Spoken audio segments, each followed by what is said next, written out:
J'ai parfois peur de regarder en arrière et de me rendre compte du parcours que j'ai eu. Il a été semé d'épreuves, de pleurs, mais aussi de partage et de rire.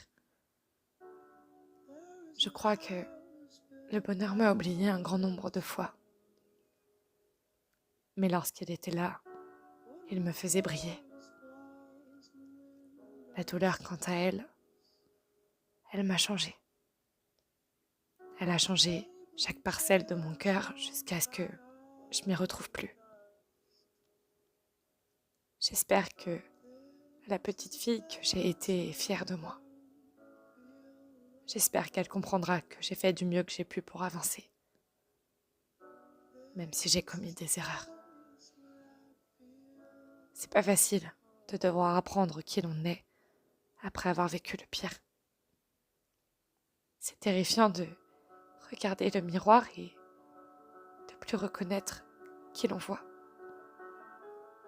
J'ai dû prendre le temps d'accepter ce qui m'était arrivé.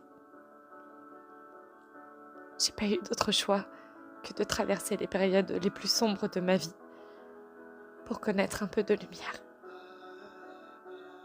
Et parfois, on décide pas de ce qui nous arrive. On le subit, malgré nous. Et ça nous change pour toujours. Il n'y a plus de retour en arrière.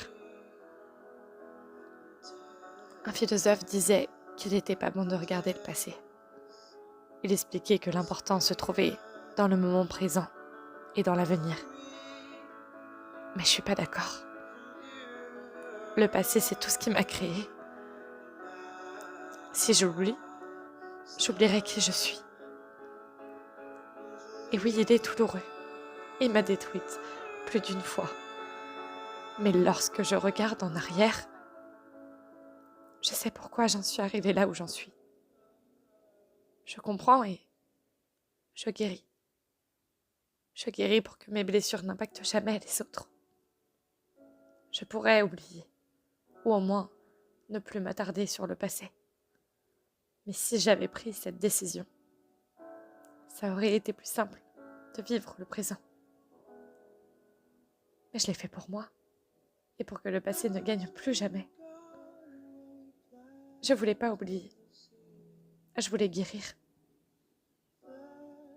Et j'ai changé. J'ai dit au revoir à la petite fille que j'étais en lui promettant une chose. Ne jamais abandonner ses rêves.